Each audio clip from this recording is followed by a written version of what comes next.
So I'm really pleased to be here today with my colleague Barry Liebert. So Barry is an industry professor at McMaster and is part of our EMBA in digital transformation. And we're spending actually 2.25 days together on the topic of innovation governance for board directors. Thanks for having me, Michael. Well, it's a pleasure to have you here. And one of the questions that I would ask, we've sort of introduced you as a digital board disruptor. We've been spending time with the participants really thinking through how do they leverage the roles that they play as board directors to support an organization's innovation agenda. And I'm wondering if you could share some personal thoughts on how you've engaged the board that you've consulted to, worked with, around the notion of disruptive innovation. Sure. I think the first thing is we all have to accept the fact that boards are made up normally of industry professionals. To be disrupted means to have a different perspective on your industry.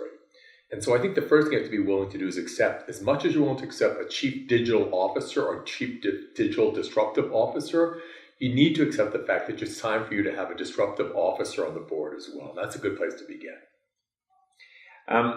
Now, sometimes be careful of what you wish for.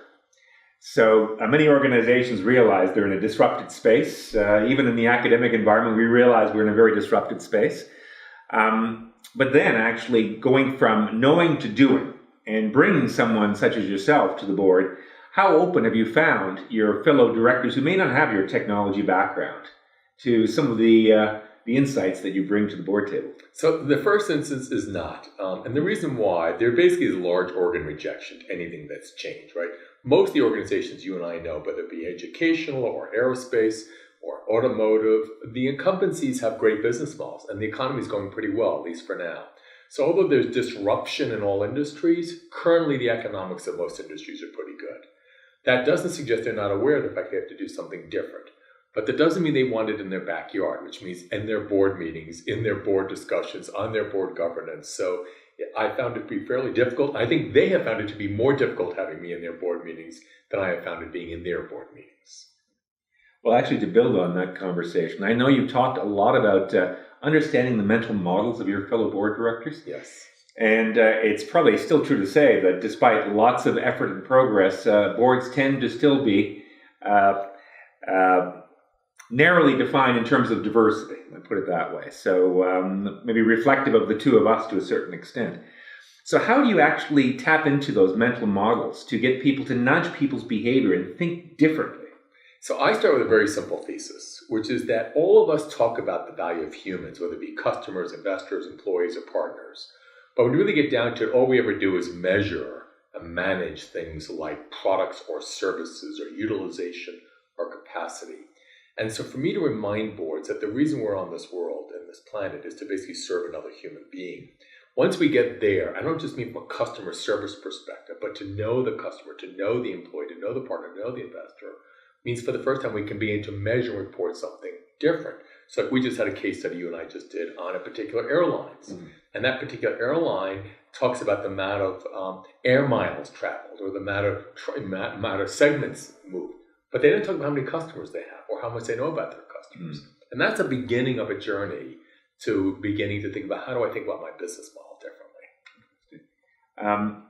What I also find interesting is that this conversation around digital disruption isn't limited. It's no longer limited to the digital startup or the big sort of tech firms, the Facebooks and Googles around the world. Small, medium-sized businesses are also struggling with this question. So is this conversation relevant for the boards of not-for-profit, charitable organizations, foundations? Is it more than just a conversation on the level of the corporate board? So the answer is yes. It applies to everybody nowadays. So I sit on a large not-for-profit, in the housing space. It's a fairly large business, 1,200 people, about $500 million in revenues U.S., and about 40 billion in assets under management.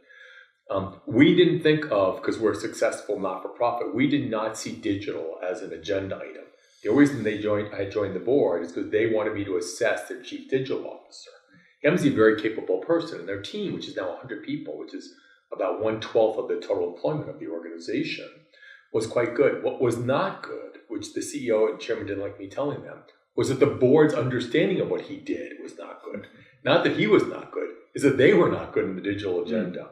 So they couldn't evaluate whether he was doing the right job or the wrong job. So if boards don't understand, whether it be not-for-profits or for profits the digital agenda, then they can't properly appreciate the amount of capital they need to spend, the types of competencies they need to have, or what they need to measure and report to their funders in the not-for-profit world, or their institutional investors or private investors in the for-profit world.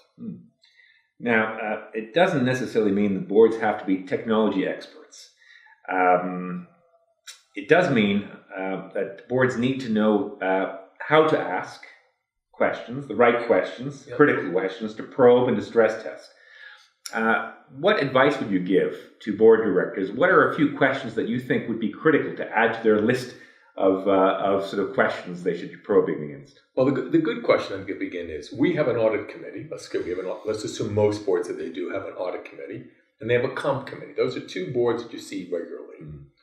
What you don't see regularly, which I find so interesting, is a strategy subcommittee, which is interesting to me, that they somehow think strategy is less important than comp or audit, which to me it's not, as an ex-strategy consultant from McKinsey.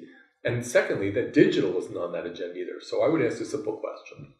How did you pick those committees, other than regulatory reasons? And how might you think about creating a digital, either subcommittee of the board or digital advisory committee to the board, which is a subcommittee of the board?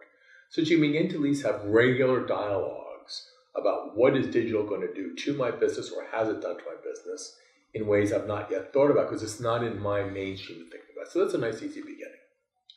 Well, on that, I'd like to thank you again for participating in our program. Michael, it's always a pleasure. Thank you so much. Thank you, Barry. Take care.